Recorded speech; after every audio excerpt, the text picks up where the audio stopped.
You've been caught in the cycle of doing endless to-do lists, chores, work, and to everyday state is exhaustion. You're tired all the time. And despite being physically worn out and emotionally depleted, you keep going, you keep pushing, you keep moving through the motions, even though your body is screaming out for rest. If you're feeling exhausted and overwhelmed from constantly doing, and you feel guilty when you slow down and rest, but you do want to reclaim your energy and your sense of joy without wondering if you're not doing enough, then this video is going to help you with that. I'm Amanda. I am a psychic healing practitioner, and I help people overcome these patterns of people-pleasing, of overdoing, overextending themselves so that they can reclaim their power and a little bit more joy, so that they can be calm, clear, and confident in how they move about the world. Now, the mistake that a lot of people make is that they buy into this hustler mentality, that they allow their work life to become all-consuming, that it's all about how much they do, how much they produce, and how much output there is in their work life. The challenge with this is the hustle mindset, this overextension of doing more can make you feel robotic, can make you feel disconnected, can make you feel even empty. You may find yourself having trouble concentrating, getting irritable with loved ones, or seeking out a moment of peace through something like scrolling or TV or even sugar, just to get a moment to switch off. When you're doing this, you're typically carrying the weight of the world on your shoulders. Like, you have all this responsibility, all this pressure, and it can leave life feeling really joyless, really robotic, really automated, really bleak and uninspiring. We start to worry, we start to overthink, we start to be overwhelmed with the sheer amount of information and choice and things that we have to do, always just consuming our mind with what is next. When you're in this mentality, you never seem to rest, because rest feels unproductive. Rest can make you feel guilty. It can make you feel ashamed. And so you keep going. But if you're not resting, then you're not recharging. You're just depleting your stores more and more and more. Of course, this is going to lead to stress and anxiety in everyday life, in work, but also your relationships. It's going to affect how you relate to each other. If you're always wired and stressed and anxious, then you may be snappy at people, you may push people away, and it becomes really difficult to build healthy relationships when you're constantly depleted. Not to mention, if you keep going, if you keep pushing, keep striving, it can lock in as your automatic way of doing. And is this what you really want for the next 50 years? Now, this is not your fault at all. This is the way that society was set up. And I will go more into that later in this video. But for now, if we look at society as a whole, this is the normal way of operating. You get a job and you work that job for your entire life for a little time off. And we can look at the quality of lives that people are living.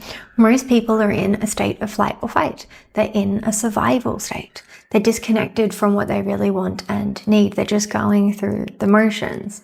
They're unable to be present in their relationships because their mind is so consumed with what is going on, what needs to be done, all the action items that they haven't yet ticked off. Most people are emotionally numb. They don't actually know how they're feeling or care to find out. And they're showing signs of wear and tear, burnout. They can't sleep at night. They're falling ill with health conditions, right? Society is unwell. And this modern way of living isn't just causing exhaustion. It's taking away your humanity, your humanness. Imagine waking up at 80 years old, looking back and realizing your best years were spent behind a desk, chasing deadlines that didn't really matter, working for someone who doesn't even remember your name.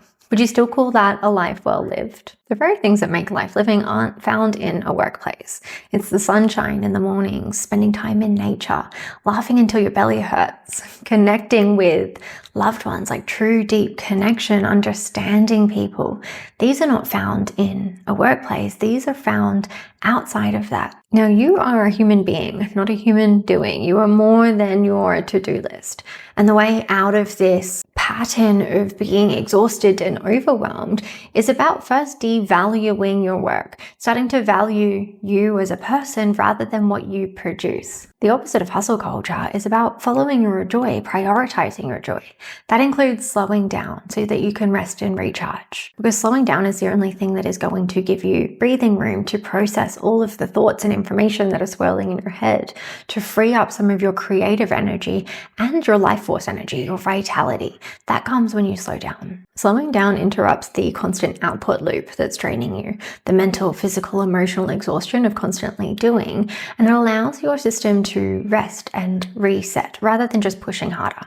Just like a phone needs downtime to charge, so do you.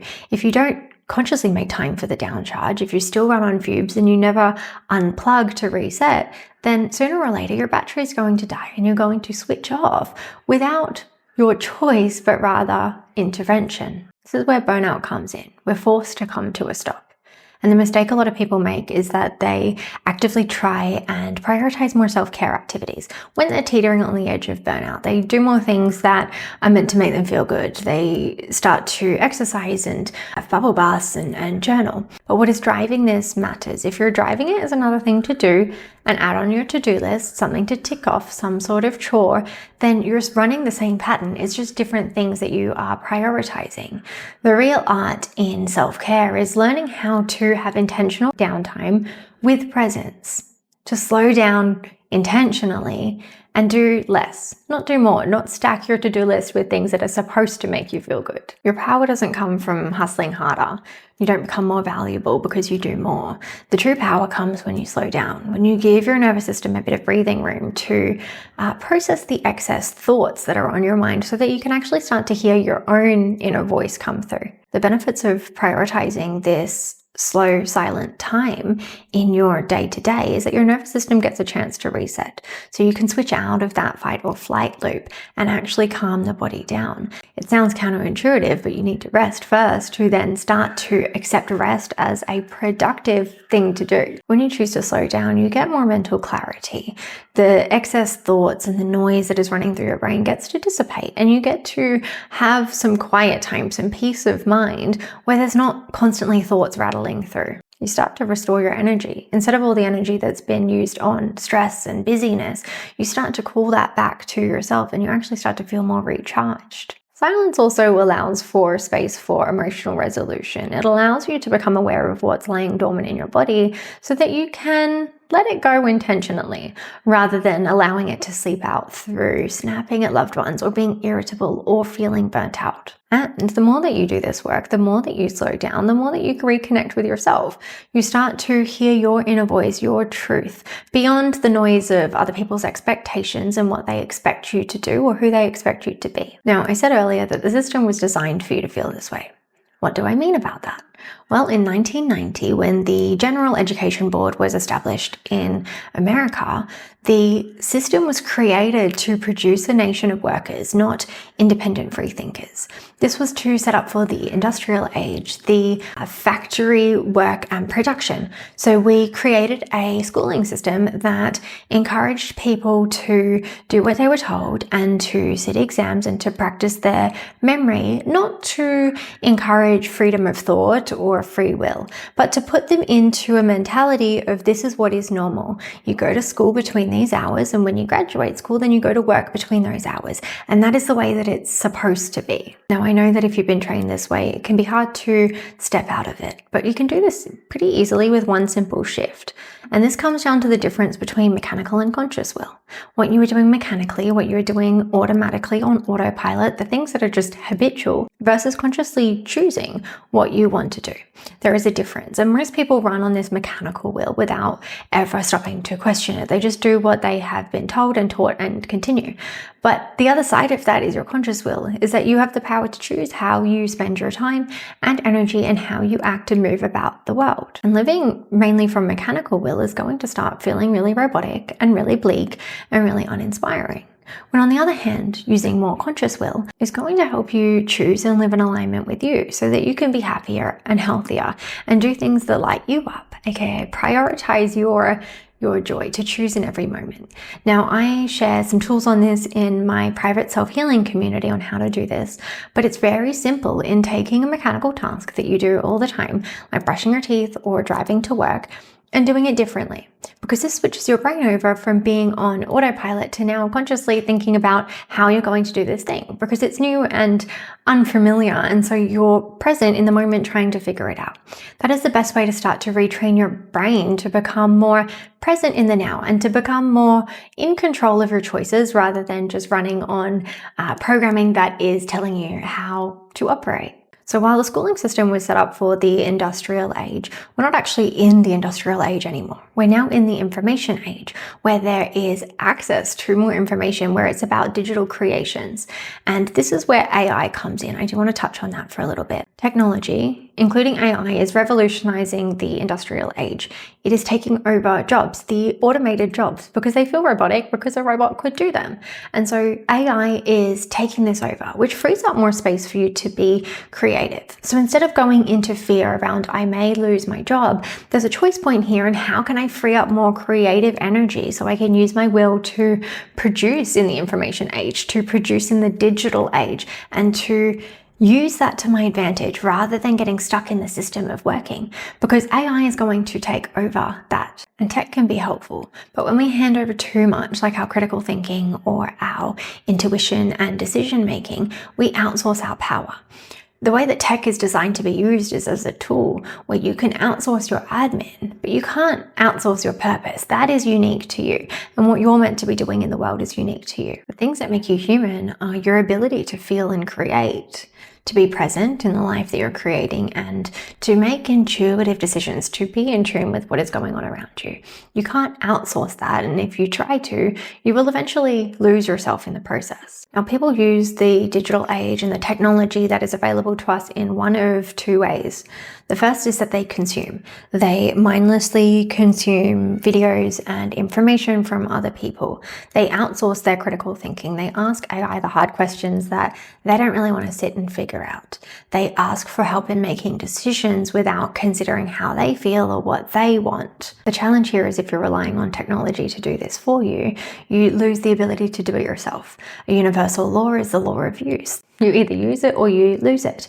And so if you're outsourcing your creative thinking, if you're outsourcing your intuitive decision making, you lose this ability to have that within yourself, to create from that place. All of this means that you risk losing your brain power, your sense of self-trust, your intuition, all of the things that are useful in helping you create a life that feels really good.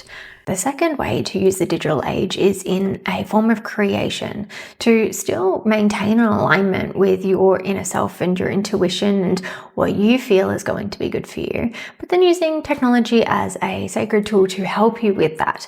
That is outsourcing your admin, your fiddly tasks that you don't want to do, not the entire creative process. It's about leveraging the AI to do the robotic and automated tasks that you don't want to do, so that you can free up your time and energy for more creative tasks, more things that require your decision making based on what you feel and your intuitive awareness of what is going to be something really valuable that you can put out in the world. And so the choice is yours in how you use it. You can get swept up in the sea of information and allow that to deplete you and to make you feel exhausted and overwhelmed, or you can start to pull back, outsource to AI, and allow more time and space for your creative energy to come online. That starts by slowing down. And I know it may be difficult to adopt this at first because, of course, we have all the subconscious stories running about how it's not productive, all of this societal conditioning that has been placed on us. But humor me for a second. How would it be, how would your life be if you could see your value beyond your work? If your value wasn't in what you do, but it was in who you are? How much would your life change? What would be different in your life if you found value in just simply being? Now, if you're ready to make this switch over and to start feeling more in tune with your needs and yourself rather than getting lost in the external noise, then come into my community. We have a group of people who are actively working on accessing their true selves, their intuition, their inner knowing, for connecting with themselves, slowing down, and working through the subconscious stories that keep them in patterns that don't fulfill them, so that you can start making choices from your heart, not just out of habit. And that is available now if you want to come in as a free community and also a paid community for $147 a month, which unlocks all of the tools to rewire this societal conditioning, as well as slow down and start to prioritize you. So if that's of interest to you, the link is in the description below, and I would love to have you in there. For now, thank you for coming on this video. If you found it helpful, make sure you like and subscribe so that you see more. I'll see you next time.